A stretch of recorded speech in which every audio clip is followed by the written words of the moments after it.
How come you're not responding? Good evening and welcome to tonight's Common Council for November 29th, 2022. Clerk will call the roll, please. Odekirk. Present. Hanson. Present. Mattsdorf. Here. Gilson. Here. Hildebrand. Here.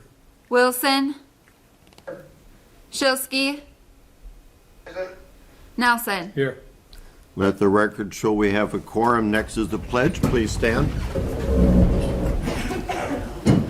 I pledge allegiance to the flag of the United States of America and to the republic for which it stands, one nation, under God, indivisible, with liberty and justice for all.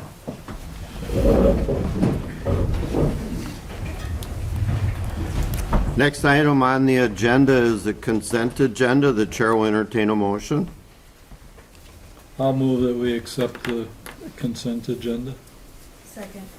We have a first and a second. Any discussion? Clerk will call the roll, please. Nelson. Yes. Hildebrand. Yes. Mattsdorf. Yes. Wilson. Yes. Odekirk. Yes. Hanson. Yes. Shilsky. Yes. Gilson. Yes. Motion carried. Thank you. Next item is the audience portion where we ask people to sign in and be recognized. That's where you do the talking and we do the listening. Tonight we have several people who signed in, and I'll give you the choice of standing where you are, sitting where you are, using your outside voice where you are, or coming forward where the mic can pick you up a little easier. So it's entirely up to you. First one signed up is Mike Smith. Mike?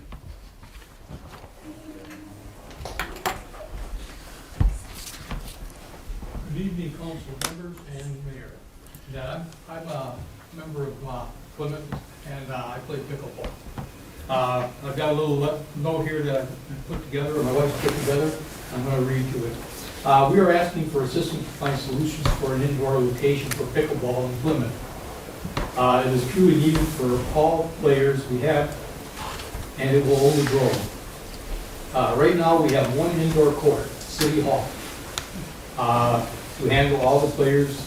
There was a video, but we don't have it. So we have, this morning we had about 20 players to play on one court. And we play about one game every hour. During the winter months, local players have to travel to Kiel. They only have 2 courts, and they only play twice a week. Sheboygan Falls, Sheboygan, Oostburg find indoor play. We do have some community ed sessions, but those fill immediately and have waiting lists. These sessions are also limited to gym availability and specific days. Most players would like the ability to play when they can. Many of us play daily if possible. Pickleball is the fastest growing sport in the U.S. It is social, fun, active, and competitive. It's slower than tennis, so they say. You cover less ground and it's easier to learn. Any age can play. We have players in their 80s that can play. It's been said anyone and their mother can play. The average age in 2020 was 41 years old. In 2020. In 2021 it was 38. The ages are going down on numbers that people that are playing. Villages in Florida have 140 courts, and players are lined up waiting for their turn on the courts. Early on, before Plymouth had courts, players were willing to take or chalk off courts and uneven parking lots so they could play, risking falls and sprained ankles. Many people, including my wife and I, have seeked out courts when we travel. We always take our paddles. We heard there was an RV park in Arizona that did not have pickleball courts, and found out people weren't showing up. They found out the reason they weren't getting the RVers was because they didn't have pickleball courts. They have installed courts, and RVers are now booking longer stays, and people are not just passing through. We also saw an ad for a pickleball stay and play vacation online, where we also saw an ad for pickleball stay and play vacations online, where people actually booked cruises, pickleball cruises, which included clinics on a ship that's literally everywhere. Also, a place for pickleball tournaments would be a great draw for Plymouth. Generations had 2 small tournaments last year. They were both great success, even though we're limited to 3 courts and a limited amount of players.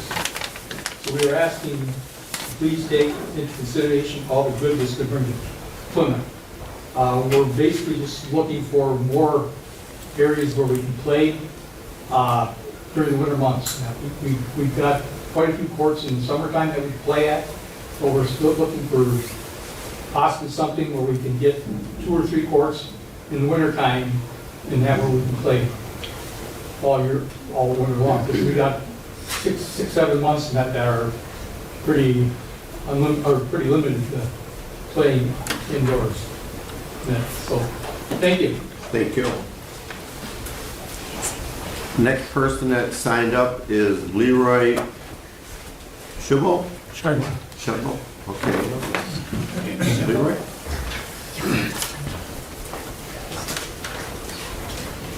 Well, thank you all for giving us the opportunity to present some questions and some pickleball things. And secondly, I'd like to thank the city of Plymouth and you guys for letting us play. It's a lot of fun out there. I noticed when I walked in the other day that City Hall is going to be closing on Friday afternoons at noon. And I guess a lot of us are afternoon players. And so what that's going to do is that's going to take away a day of playing from us. So what I'm asking the council is to consider possibly leaving City Hall open on Friday afternoons, so we can, our afternoon group can play. And secondly, I'd like to ask the council to consider opening the hall on Saturdays, maybe Saturday morning, for example, from 9 till noon, so that we could have an additional day to play. So if that makes sense, so that's it for me. Thank you very much. Thank you. Next person signed up is Gene Knackers. Gene?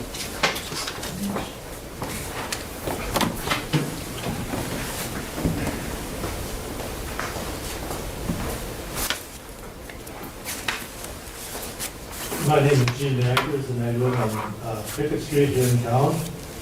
My wife and I moved down here from Eagle River in 2019.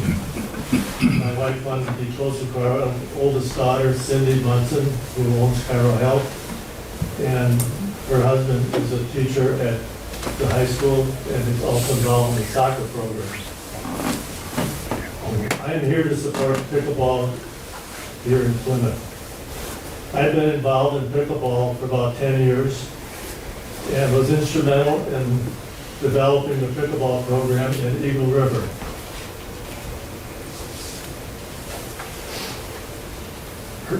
The statistics through 2021, there are 4.8 million pickleball players in the United States. They're projecting that an increase it was a 52% increase from 2017 to 2021. The forecasted compounded annual growth rate is 7.7% by 2028. Of the 4.8 million players now, 18 to 35-year-olds make up 28% of the population of pickleball players. When pickleball first started out, it started out in like the villages or in Arizona in senior centers. And you could probably figure out that the average age when it started was probably in the mid-50s. Currently, the average age is 38, and it's getting younger. More and more schools are incorporating pickleball in their high-ed programs. And when you follow the major pro tournaments in pickleball, you'll find that the majority of the winners today are in their early 20s, and some even were winning major tournaments in their teens. So pickleball is expanding, and it's not just for, as they used to say, for old people. It's a game that people are playing it of all ages. And so I think it's important that we consider that in our planning in the future.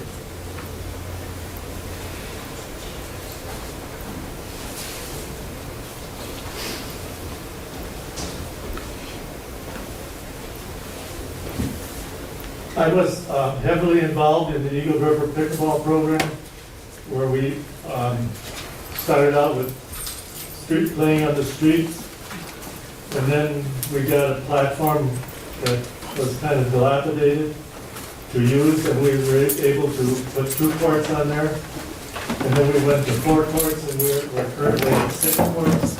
And each time that we increased the number of courts, our membership went up accordingly. When I left Eagle River, the last statistics that I was aware of, the end of 2018, we had 120 members. Currently, they have over 240. So pickleball is growing.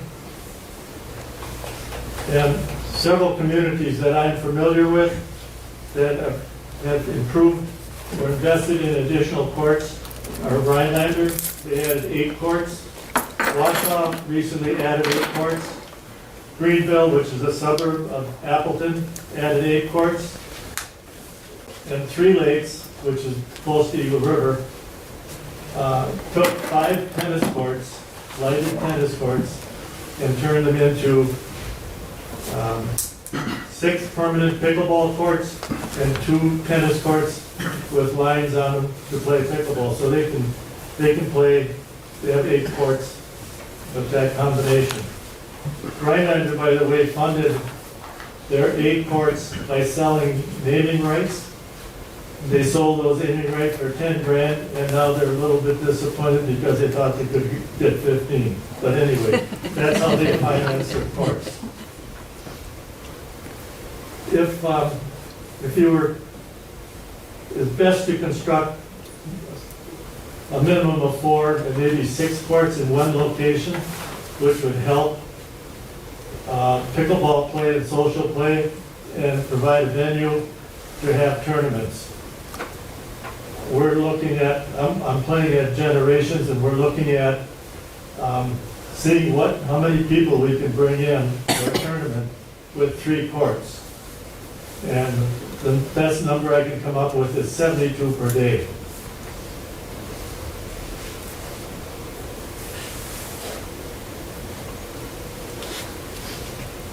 We have, at Generations, we have 99 members on our roster, and I would like to thank you for your support of adding the 3rd court to Generations venue.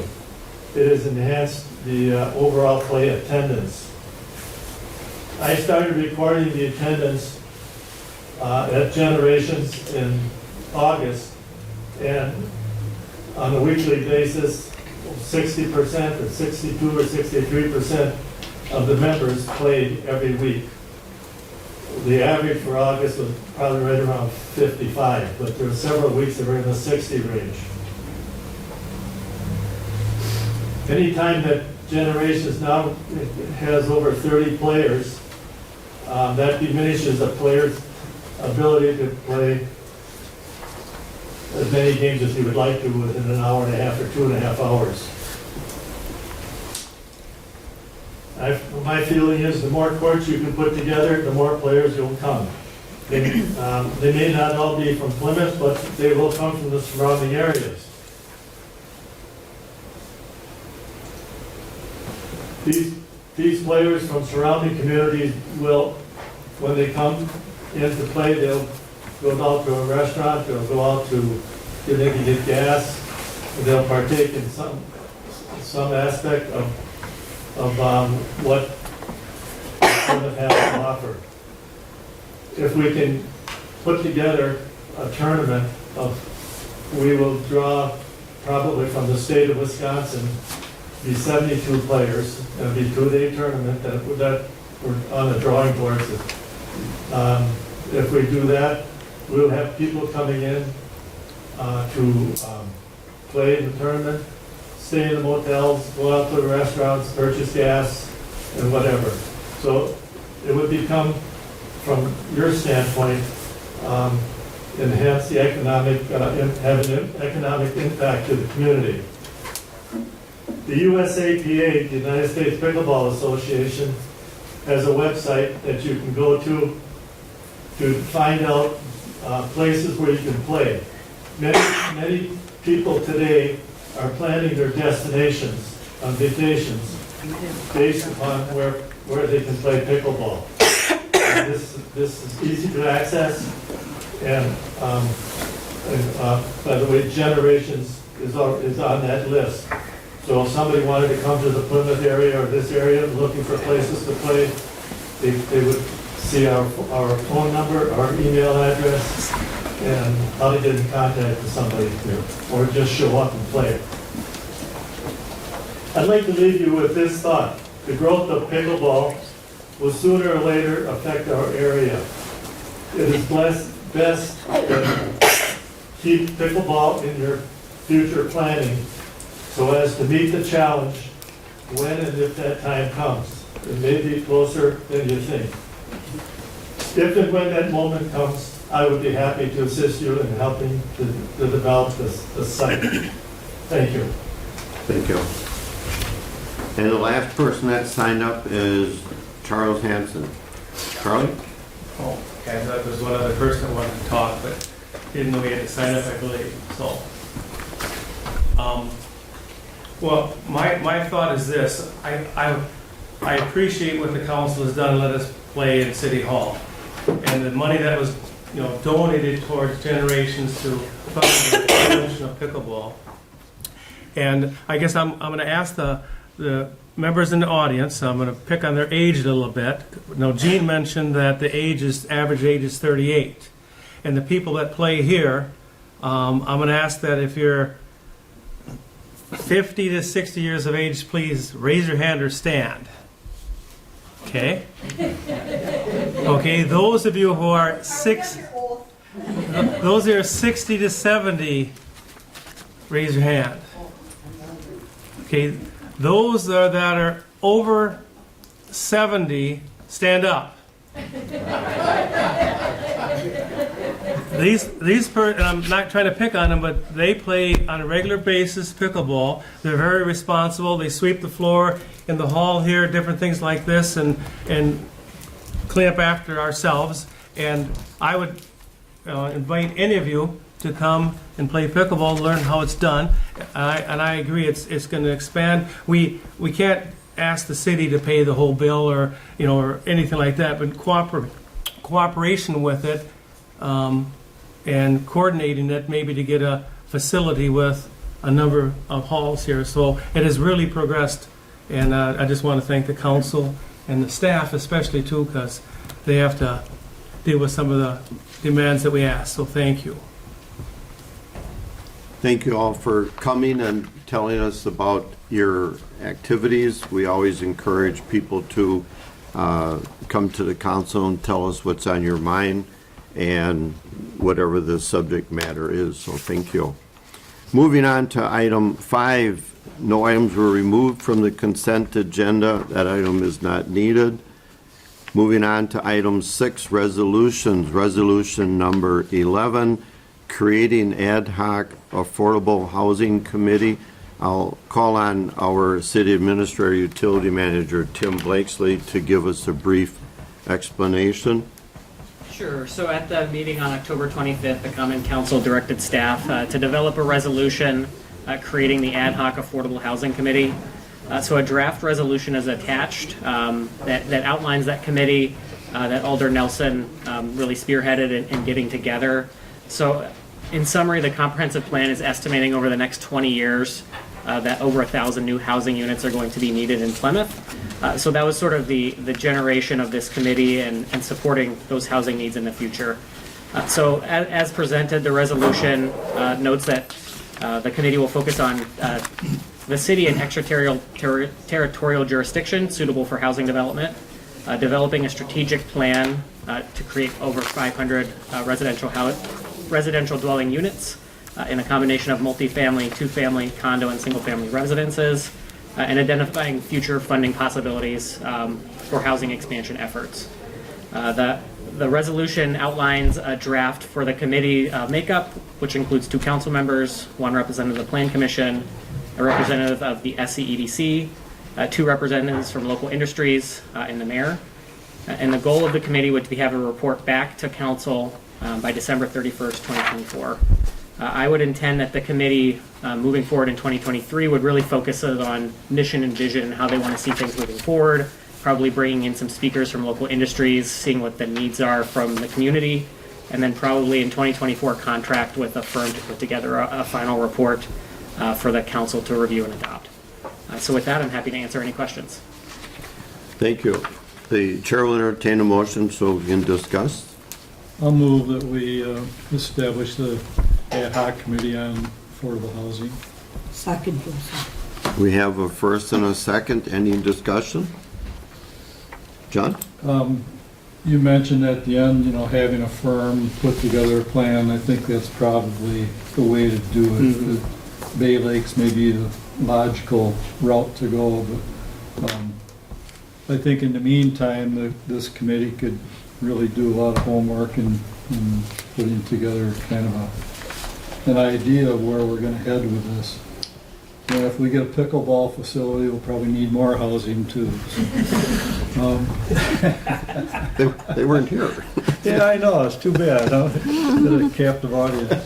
I had a few other ideas as far as membership, but that's fine. I do think we probably need somebody to at least come in and talk with the committee from the school district to see where we would place housing would affect distribution of students in the city. Probably a contractor to tell us really what form of housing is more affordable than other forms. But we can certainly have people as advisors to the committee, correct? For sure, yep. So, And that would be open, not specifically to any one group or something, but certainly there is a valuable knowledge out there that's been used elsewhere that could facilitate in the formation and the direction. You're right, yeah. Charlie? I want to thank Alder Nelson. I know he doesn't like to hear this, but your insight in doing these particular things, asking for this committee to be formed. You've done a number of things downtown, the restrooms, the tower that go, or the signage that goes both ends of the city. So, Alder Nelson, thank you for your insight, and this is another example of your insights. Any other comments? As this develops, we'll get updates from our city administrator, and certainly any comments in the process that you think of as time goes on, whether you're directly involved in the committee or not, by all means, pass those along to Tim, because it's going to, we don't want to reinvent the wheel, but at the same time, we want to try to get progress moving on it. It sounds like 24 is a long way off, but actually it isn't. It's right around the corner, the way things move. So, any other comments regarding the formation of the committee? And I think it's fair to say that the makeup could change depending on how it's presented and how, Tim brings it back to us with additional requests for information and so on. So we'll think out of the box on this as much as possible and see what develops. We've had some communication with SCDC already on it, and that was very valuable. So there are businesses out there that I think are willing to partner, and certainly we can use that ability to enhance our own leveraging as much as we can. So we're in a good position, and that makes it worthwhile too. Any other comments? We have, do we have a first and second yet? Yes, we did. Any other comments? Otherwise, we'll call the roll for formation of the ad hoc committee to review affordable housing, please. Hanson, Yes. Matsdorf, Yes. Shilsky, Yes. Wilson, Yes. Gilson, Yes. Nelson, Yes. Odekirk, Yes. Hildebrand. Yes. Motion carried, thank you.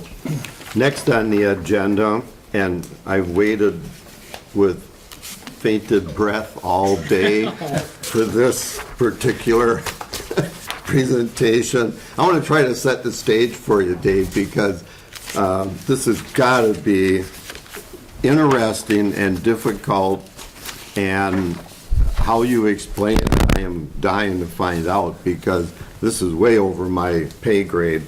So with that, next item is OnTech Cybersecurity Audit Presentation by Dave Augustin, our IT manager. So with that, expectations are, You set the stage.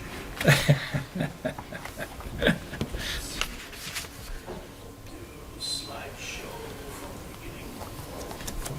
I'll be up by 9. Kathy? Okay. What we wanted to do is give you an update on where we are with our cyber plan. Just cover the highlights. Obviously, I was in front of you saying, here's the plan we were gonna take, and we had dedicated some resources to this, so I wanted to give you guys an update to say, here's where we're at. So, the list here is the original list that we gave you as far as all of our initiatives. So, we did a network security audit by OnTech, I'll give you results, that's complete. I'm segregating out our water, electrical, and sewer grid. That's 90% complete. I have to do some network configurations yet, but that'll be targeted for the end of the year. Basically, the third one is we put in a new antivirus software based on what was required by our cyber. All of this is based on our cyber insurance requirements. We did cyber insurance. So that is all done, and the good news is nothing new has been uncovered or anything like that, so our network is sound, as far as no viruses or anything like that between our firewall and this, it's catching everything. So, secure email, that is complete. That's basically if somebody tries to email out any personal information, a social security number, a credit card number, turns it around to make it a secure email so people have to log in to get the information. So we're not just broadcasting over the open air and just critical information to bank accounts. So that's completed. We are now doing offsite backups at one of our substations. So that way there's some distance, and what they call air gap, and basically what that is you back it up, you shut the appliance down, nothing can get at it until it's time to back up again, and it fires up, you back up to it to keep it safe. So nothing can get at it, so it isn't always running or getting at it. Secure cell phone access, that is started today, and we should have a Friday or early next week. We should run them in parallel, and then we'll cut everybody over. And what that is part of our cyber insurance, they want two-factor authentication. So we log into our email account, but then they want another code yet that you have to put in, which you see more and more and more on bank accounts or other types of online services that you use. It's that extra way to protect and authenticate who's really getting at it, and verify, are you who you say you are. Cyber training, KnowBe4, that is complete, as you guys have completed your training, and we've had some tests. We'll cover that a little bit. Keeping our systems up to date, we are up to date with what I do with Windows updates, all the other antivirus, everything is up to date as much as we can be. And we are on track to meet our goal to complete everything by year end of the remaining stuff. The majority of it is done already, but there's a couple other things yet. Network security audit. What we did is contracted with OnTech, and they partner with Civmec, who we belong to, and they have a partnership. Their forte is performing network security audits. And another reason to go with these is it's an independent from our normal contractor, so there can't be any conflict of interest or anything like that as far as who's doing the work versus who's doing the audit. And so with the partnership with Civic covers 50% of the audit, the cost of the audit. And roughly, the cost of the audit itself is, I believe, like $4,200, so half of it is picked up by Civic, and we pay the other half. And then we did budget for annual audits going forward, whether we do it or not, but at least it's in the budget, so if we want to do it on a yearly basis, we can. And again, as I said before, it's part of our cyber insurance requirements. So what did they do?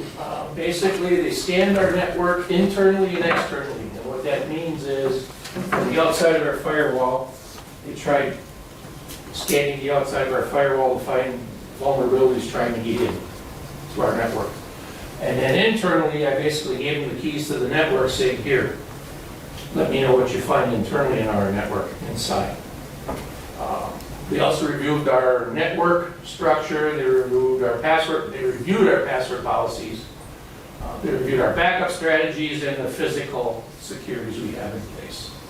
You're like 4 lock systems, part of the servers in a secure room, which we have all of that. So they went through all of that. And from the external scan results, they had it in 3 categories: critical, severe, and moderate. I basically think of as the stoplight: green, yellow, red. The good news is they found no critical vulnerabilities on our outside scan. So we have everything locked up pretty well as far as trying to get in. There are some severe, which they call severe, I call them yellow, and moderate, which are green, and a lot of that is based on the technology we have, which we're working on to update. A lot of that is our email system or the GIS system. They see some things which those technologies need to work from the outside. So that's why some of those came up. But like I said, the good news is there's no critical vulnerabilities from the outside, so it isn't like it's easy for hackers or whatever to get in. And one thing I can tell you is with our firewall, I get reports every hour, and the list is long of people knocking on the door trying to get in one way or the other. So the threats are real, the attempts are real, and with the tools we have in place, it's safe to keep everybody out.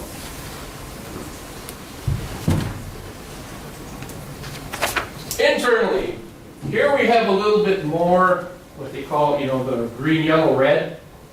And here they did come up with some things internally as far as what they deem critical. And what accumulate on those, it can be just a couple devices on the network that have multiple things to look at, like 3 or 4 machines could be causing most of these items. Some of it could be Adobe Reader isn't updated, which I'm looking into and getting that corrected. Some of it's the technology we use. Like for example, down at utilities, we have a Windows 7 machine on the network because that's the device I need to talk to our HVAC system down there. So it doesn't support Windows 10 or the advanced, so I have to keep that device on the network so we can get at our HVAC system, the thing that controls the heating and the air conditioning. Now, if we wanted to go to Windows 10, that's cool, but then it'll be 6 figures, if not to update the HVAC system out there. So a lot of this is, you look at risk versus budget, as well. But what I do is I segregate off what I can so it can't get anywhere, nothing can get to it. But those are a lot of the things that trigger these types of issues internally on the network. So this is all internal on our network. So it did find some, OnTech's opinion on it is we're doing a good job. We are right where all other CIVNIC members are, as far as our network, the protection we have, the results, so we're right down the north as far as that goes. So what should we do? Obviously, they're looking at within 30 to 90 days, which I started to work on, the external vulnerability scan, act on the severe and moderate items. Near future ones, one within a year, you look at the yellow ones. And then as time and budget permits, you look at the green ones, or so to speak, that comes up. Again, that comes down to budget versus risk. It's cost of doing business with these technologies. As we upgrade our systems and keep them current, a lot of those will go away, but we still have, with the devices we use, these types of items will show up on network lines, which is why I keep them isolated, like our SCADA grid. That's why I keep it isolated from the outside and all of our other computers internally, so it's not vulnerable to get hit by those types of issues. Because it's older technology, it's just protocol they use, it's how it talks to each other, so that's the technology that we use. So that's the audit. And then we have know before.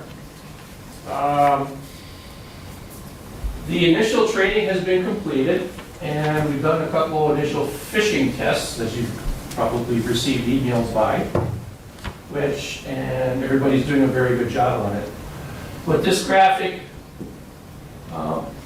says is test within the last 6 months, how we're doing, and we're getting better. And then over on the right-hand side, you'll see, based on industry standards, our average phishing score that we report is 7.5%. And the industry standard for government, small, within 90 days is 16%. So we're actually below average, which is good. We're doing a very good job as far as not clicking and opening emails or clicking on things inside emails. Everybody's doing a really good job as far as reacting to emails, so the education is working. I mean, I've gotten emails or calls that say, hey, this doesn't look right, and correct. So in the case of like Charlie, you win the prize, you know. But that's good. Thanks. Never be afraid to ask for email saying, hey, is this valid or not, before you click on it. So everybody is doing a well job, including yourselves. The training is all completed, so everybody's doing a great job. And then the next steps for know before is I'm going to implement, probably on a monthly basis or quarterly basis, here's some tips and help topics. You know, as far as, hey, do you realize that, you know, during the holiday season, that's when a lot of hackers get active, so you want to be careful because they try and, with everybody doing online shopping and everything else, that's when a lot of the scams will come in. You know, try and do it that way. Things like that, and then we'll do routine training as we go in, and obviously we'll run the test campaign as well, just to make sure everybody is going that way. That's all I have, so if you have questions or anything. Just one comment. My wife sat down with me to watch these videos and things that to keep in mind what we shouldn't be doing, and it was very helpful to both of us. So. Right, and that's a nice takeaway of the training is you can use this for with your work devices as well as at home. In fact, probably more at home because you're probably more susceptible of getting those types of communications or text messages or, you know, whichever. Like, I don't know if any of you, but my phone was getting bombed during the election with texts. Like, hey, we need help, donate this or do that. A lot of text that, you know, and that just comes from phone lists, that information that people sell. And that's how they get a hold of it. So. Yes. Am I the only one that's not completed the second know before thing? I tried to click into it, and I can't get into it, so I just ignored it. Okay. I can help you with that, or what that is if you've been getting a lot of emails and it senses it, it puts you into an additional training thing just to watch another video. Okay. I can either help you or I can, you know, we can address that. Yeah, it's been difficult.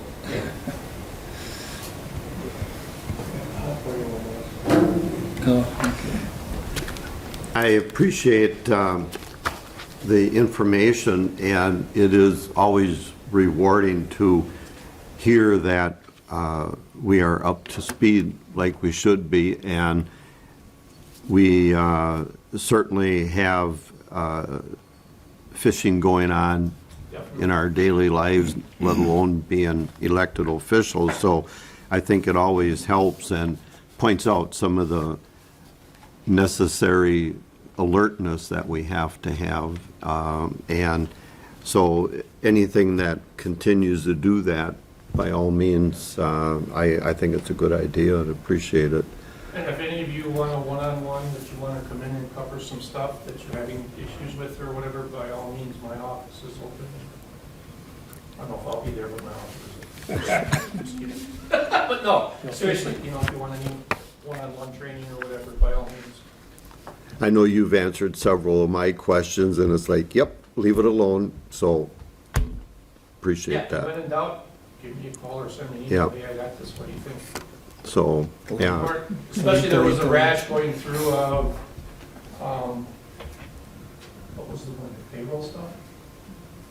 There was a whole rash of the, you know, your payroll system or whatever, this and that was going through. And that wasn't part of our fishing test, that was legitimate people that were out there fishing.